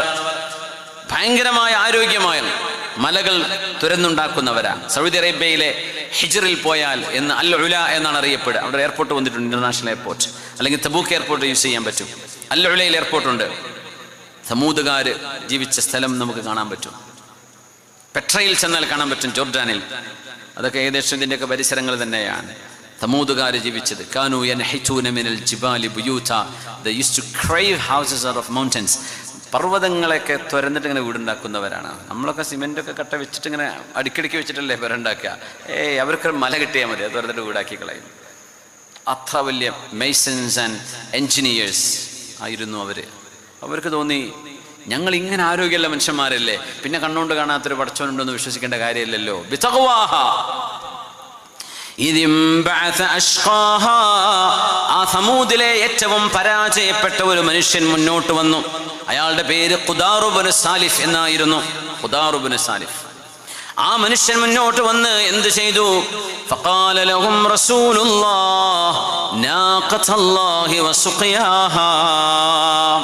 സമൂദുകാർക്ക് ദൃഷ്ടാന്തമായി സ്വാലിഹ് നബി അലൈഹിസ്സലാം അവർക്ക് ദൃഷ്ടാന്തമായി കൊണ്ടുവന്ന ഒരു ഒട്ടകമുണ്ടായിരുന്നു. A camel which came out of rocks. പാറകളുള്ള മലയിൽ നിന്ന് ഒരു പ്രഗ്നന്റ് ആയ ഒരു ഷീ camel, ഒരു പെൺ ഒട്ടകം അല്ലാഹു കൊടുത്തവർക്ക്. അത് പിന്നെ പ്രസവിച്ചു, നല്ല പാല് ചുരത്തി. ആ പാൽ അവർ കറന്നു വെച്ചിരുന്ന സ്ഥലമടക്കം പാറ കൊണ്ടുണ്ടാക്കിയൊരു പാത്രമുണ്ട്. അതൊക്കെ ഇന്നും അവിടെ നിലവിലുണ്ട്. അവര് ആ ഒട്ടകത്തെ അറുക്കാൻ ചെന്നു. അവരുടെ മുമ്പിലുള്ള ഏറ്റവും വലിയ ദൃഷ്ടാന്തമായിരുന്നു അത്. ആ ദൃഷ്ടാന്തമായ ഒട്ടകത്തെ കൊല്ലാൻ വേണ്ടി അവരിലെ ഏറ്റവും മോശപ്പെട്ട ആൾ എന്ന് പറയുന്ന ഖുദാർ ഇബ്നു സാലിഫ് അയാൾ പുറപ്പെട്ടപ്പോ ഫഖാല ലഹും റസൂലുള്ളാഹ്, അല്ലാഹുവിന്റെ പ്രവാചകനായ സ്വാലിഹ് അലൈഹിസ്സലാം പറഞ്ഞു, നാഖത്തല്ലാഹ്, ഇത് അല്ലാഹുവിന്റെ ഒട്ടകമാണ്, വസുഖിയാഹ, ആ ഒട്ടകത്തിന്റെ കുടിവെള്ളമാണ്, നിങ്ങൾ മുടക്കിക്കളയരുതേ. ഫകല്ലബൂഹു, അവർ പറഞ്ഞു, യു ആർ എ ലയർ, നിങ്ങൾ നുണ പറയുന്ന ആളാണ്. ആരോടായി പറയണത്? മുഅ്ജിസത്ത് കൊണ്ടുവന്ന നബിയോട്. ആരോഗ്യം കുറച്ച് IT ടെക്നോളജി ഒക്കെ പഠിക്കുമ്പോഴേ ഈ മൗലവിമാർക്കൊന്നും ബുദ്ധിയില്ല എന്ന് പറയുന്നത് ഒരു സ്വാഭാവികമായ ഒരു ചിന്തയാണ്. അങ്ങനെ പറയും മതവിശ്വാസികൾ, ബുദ്ധിയില്ലാത്തവർ. ഇപ്പോഴത്തെ കാലത്തൊക്കെ എന്ത് മതം, അതൊക്കെ അന്നുണ്ടായതല്ലേ? അല്ലല്ലല്ല. മതത്തിന് ഫ്രോയിഡ് കൊടുത്ത ഡെഫിനിഷൻ വായിച്ചിട്ട് വരണ്ട. മതത്തിന് ഫ്രോയിഡ് കൊടുത്ത ഡെഫിനിഷൻ അല്ല നമ്മൾ വായിക്കേണ്ടത്. ആദം നബി അലൈഹിസ്സലാം മുതൽ മനുഷ്യാന്ത്യം വരെ നിലനിൽക്കുന്ന അള്ളാഹുവിൻ്റെ സംവിധാനമാണ്. അതാണ് ഇസ്ലാം. അല്ല, മനുഷ്യൻ പേടിച്ചതിനൊക്കെ ആരാധിക്കാൻ തുടങ്ങി, അങ്ങനെ മതം ഉണ്ടായി. ഒരു തലയും വാലില്ലാത്ത ചങ്ങായി ഫ്രോയിഡ് അങ്ങനെ പറഞ്ഞു എന്ന് വിചാരിച്ച് നമ്മളതാണോ, ആ ഡെഫിനിഷനാണോ നമ്മൾ എടുക്കുന്നത്? നമ്മുടെ കുട്ടികളൊക്കെ അതാ തലയിൽ വെച്ച് നടക്കുന്നത്. മതം ഉണ്ടായത് അങ്ങനെയല്ലേ? അള്ളാഹുവിന്റെ ഒട്ടകത്തെയും അതിന് കുടിക്കാനുള്ള വെള്ളവും നിഷേധിച്ചുകൊണ്ട് കൊല ചെയ്യാൻ വന്നു. സ്വാലിഹ് നബി ഇത് ചെയ്യരുതേ എന്ന് പറഞ്ഞപ്പോൾ അവര് പറഞ്ഞു, സ്വാലിഹ് നബി നുണ പറയുന്നവനാണ് എന്ന് പറഞ്ഞ് ഫഅഖറൂഹാ, ആ ഒട്ടകത്തെ അവർ അറുത്തു കളഞ്ഞു, കൊല ചെയ്തു കളഞ്ഞു. ഫദംദമ അലൈഹിം റബ്ബുഹും ബിദംബിഹിം ഫസവ്വാഹാ, ആ ചെയ്ത മഹാപാതകത്തിന്റെ പേരിൽ ആ കുറ്റത്തിന് കൂടെ നിന്ന മുഴുവൻ ആളുകളെയും ഭൂമിയുടെ മേൽ നിലംപരിശാക്കി അള്ളാഹു നശിപ്പിച്ചു കളഞ്ഞു. വലാ യഖാഫു ഉഖ്ബാഹാ, അവർക്ക് സംഭവിക്കുന്ന അന്ത്യത്തെയോർത്ത് അള്ളാഹ്ക്ക് ഒന്നും പേടിക്കാനില്ലല്ലോ. അവർ ചെയ്ത തിന്മകൾക്ക് അല്ലാഹ് ശിക്ഷ കൊടുത്തുകൊണ്ടാണ് ഹിജ്ർ എന്ന് പറയുന്ന സ്ഥലത്ത് കൊടുങ്കാറ്റടിച്ചു വീശിയിട്ട് വലിയ വലിയ മഹാമരങ്ങളോളം കായബലമുണ്ടായിരുന്ന മനുഷ്യരെ അല്ലാഹു തആല നശിപ്പിച്ചു കളഞ്ഞത്. ഖുർആൻ പറയുന്നു, അവര് മരിച്ചു വീണ് കിടക്കുന്ന കാഴ്ച കണ്ടാൽ കഅന്നഹും അജാസു നഖ്ലിൻ ഖാവിയ. Look at them, they look like a hollow trunk of a palm tree. വലിയ വലിയ ഈത്തപ്പനയുടെ വണ്ണമുള്ള തടികളാണ് കിടക്കുന്നത് എന്ന് തോന്നിപ്പോകും. അങ്ങനത്തെ മനുഷ്യന്മാരായിരുന്നു. എന്തേ? അവർക്കൊരു അഹങ്കാരം തോന്നി, പടച്ചോരൊന്നുമില്ല. അന്നത്തെ ഏറ്റവും വലിയ ദൃഷ്ടാന്തമാണ് ഒട്ടകം, അള്ളാഹിന്റെ ഒട്ടകം, സ്വാലിഹ് നബിയുടെ ഒട്ടകം. അതിനവർ അറുത്തു. അതിനെ ഈ കാലഘട്ടത്തിലേക്ക് ചേർത്ത് വായിച്ചാൽ ഇന്നത്തെ സ്വാലിഹ് നബിന്റെ ഒട്ടകം എന്ന് നമ്മൾ പറയാൻ പറ്റുമെങ്കിൽ അതിലേറെ വലുതാണ് വിശുദ്ധമായ ഖുർആനും ഹബീബിന്റെ സുന്നത്തും. അതിനെ പുല്ലുവില. ഖുർആൻ എടുത്ത് ഓതുന്നില്ല, പഠിക്കുന്നില്ല, ബാക്കി എല്ലാ വാറോലയും വായിക്കുന്നുണ്ട്. ഫേസ്ബുക്കും ഇൻസ്റ്റാഗ്രാമും ഇത് തീർന്നാൽ മരിക്കാൻ വരെ സമയം കിട്ടൂല. അത് തീർന്നിട്ട് അത്രയും വായിക്കാനും കാണാനും വീഡിയോസ് ഓരോ ദിവസവും. ഒരു ദിവസം ഫേസ്ബുക്കിലും ഇൻസ്റ്റയിലും മറ്റൊക്കെ കയറിക്കൂടുന്ന വീഡിയോസ് ഒരു ദിവസത്തേത് മാത്രം കാണണമെങ്കിൽ മിനിമം 40 കൊല്ലം എടുക്കുന്ന ഒരു ദിവസം അപ്ലോഡ് ചെയ്ത് കാണണമെങ്കിൽ. പിന്നെ എന്നതൊക്കെ തീരുക? അതൊക്കെ വായിക്കാൻ നമുക്ക് സമയമുണ്ടല്ലേ? ഖുർആനിൻ്റെ ഒരു ട്രാൻസ്ലേഷൻ. ഇവിടെ ഇരിക്കുന്ന വിദ്യാർത്ഥികൾക്ക് ഇംഗ്ലീഷ് അറിയൂലേ? നല്ലൊരു ഇംഗ്ലീഷ് ട്രാൻസ്ലേഷൻ, ഇൻ്റർപ്രിട്ടേഷൻ ഖുർആനിൻ്റേത് വായിക്കാറുണ്ടോ? നമ്മൾ ഖുർആൻ ഓതി നോക്കാറുണ്ടോ? അറബിയിൽ എപ്പോഴെങ്കിലും ശ്രമിച്ചിട്ടുണ്ടോ? എന്താണ് ഈ പറയുന്ന ഗ്രന്ഥം, ഇതിൻ്റെ മഹത്വം എന്താണ്, അതിൻ്റെ ഇന്നർ മീനിങ് എന്താണ്, അതിൻ്റെ ഈ വലിയൊരു ഇൻഫ്ലുവൻസ് ലോകത്ത് ചെയ്ത ഈ ഒരു ഗ്രന്ഥം ഇന്നും 1.7 ബില്യൺ ആളുകളുടെ ഹൃദയത്തിൽ നെഞ്ചിലേറ്റി കഴിയുന്ന ഗ്രന്ഥമാണിത്. ഇത്രമാത്രം ഇൻഫ്ലുവൻഷ്യൽ ആയിരിക്കുന്ന ഈ ഗ്രന്ഥത്തിൻ്റെ അവസ്ഥ എന്താണ്? ഒന്ന് ഓതി നോക്കാൻ ഈ ഉമ്മത്തിൽ പറന്ന മക്കൾക്ക് സമയം കിട്ടുന്നുണ്ടോ എന്നാണ് ഞാൻ ചോദിക്കുന്നത്. നാട്ടുകാർക്ക് നേരമുണ്ടോന്നല്ല, നമുക്ക് സമയം കിട്ടുന്നുണ്ടോ? പുല്ലുവിലയല്ലേ? സ്വാലിഹ് നബിന്റെ ഒട്ടകത്തെ അവർ അറുത്തു വീഴ്ത്തിയ പോലെ അള്ളാഹുവിന്റെ ഏറ്റവും വലിയ ദൃഷ്ടാന്തം നമ്മുടെ മുമ്പിലുണ്ട്. അള്ളാഹുവിന്റെ ഗ്രന്ഥം നമുക്ക് പഠിക്കാൻ സമയമില്ല, നമ്മളതിനെ അറുത്തു വീഴ്ത്തിയിരിക്കുകയാണ്. പിന്നെ റമളാൻ വരുമ്പോൾ ഒന്ന് പൊടി തട്ടും, കുറച്ചു നേരം പള്ളിയിൽ പോയിരുന്നിട്ട് കഴിഞ്ഞു. പിന്നെ അടുത്ത റമളാൻ വരുമ്പോൾ എടുത്ത് നോക്കുള്ളൂ. അള്ളാഹുവിന്റെ ദൃഷ്ടാന്തങ്ങൾക്ക് പുല്ല് വില കൽപ്പിക്കുന്ന ആളുകളെ അള്ളാഹ് നശിപ്പിച്ചു കളഞ്ഞാൽ ആ നാശത്തെക്കുറിച്ച് അള്ളാഹ്ക്ക് പേടിക്കാനില്ല. അള്ളാഹ് ഒരിക്കലും പേടിക്കില്ല. അള്ളാഹ്ക്ക് എന്ത് പേടി? ഇത് പറഞ്ഞുകൊണ്ട് വിശുദ്ധ ഖുർആൻ പറയുന്നത് അഹങ്കാരം കൊണ്ട്, ഡ്രിവൻ ബൈ അറഗൻസ്, അഹങ്കാരം കൊണ്ട് ചെയ്തവരാ സമൂദ് ഗോത്രക്കാർ. അഹങ്കാരം കൊണ്ട് അള്ളാഹുവിനെ നിഷേധിച്ച ഒരു സമുദായം ഇവിടെ കഴിഞ്ഞു പോയിട്ടുണ്ട് എന്ന് ബോധിപ്പിച്ചുകൊണ്ട് അള്ളാഹു അഭിസംബോധന ചെയ്യുന്നത് എന്നോടും നിങ്ങളോടും. അഹങ്കാരം കൊണ്ട് നന്മ കാണാതെ പോയവരെ പോലെ നിങ്ങൾ ആവരുത്. ജീവിതത്തിന് ഒരു ലക്ഷ്യമുണ്ട്. അത് ഫ്രണ്ട്ഷിപ്പും ഡേറ്റിങ്ങും നടത്താൻ അതിനൊന്നല്ല പടച്ചങ്ങോട്ട് പടച്ചു വിട്ടത്. അതിനൊക്കെ കുറെ കാഫിറുകളും ബുദ്ധിയില്ലാത്തവരൊക്കെ ഉണ്ടായിരിക്കാം. നമ്മൾ മഹിതമായൊരു ലക്ഷ്യത്തിന് വേണ്ടി ജീവിക്കാമെന്നവരാ. ആ ലക്ഷ്യം നാളത്തെ സ്വർഗത്തിലേക്ക് എത്തലാണ്, അള്ളാഹുവിനെ മനസ്സിലാക്കലാണ്, പടച്ചവനെ to cherish him and nourish and worship him and subdue for him. അള്ളാഹുവിൻ്റെ മുമ്പിൽ തലകുനിക്കാമെന്നവരാ നമ്മൾ. പടച്ചവന്റെ മുമ്പിലേ ഞാൻ തലകുനിക്കൂ എന്ന് ഇസ്സത്തോടെ പറയാൻ കഴിയുന്നവരാ നമ്മൾ. ആ ലക്ഷ്യബോധം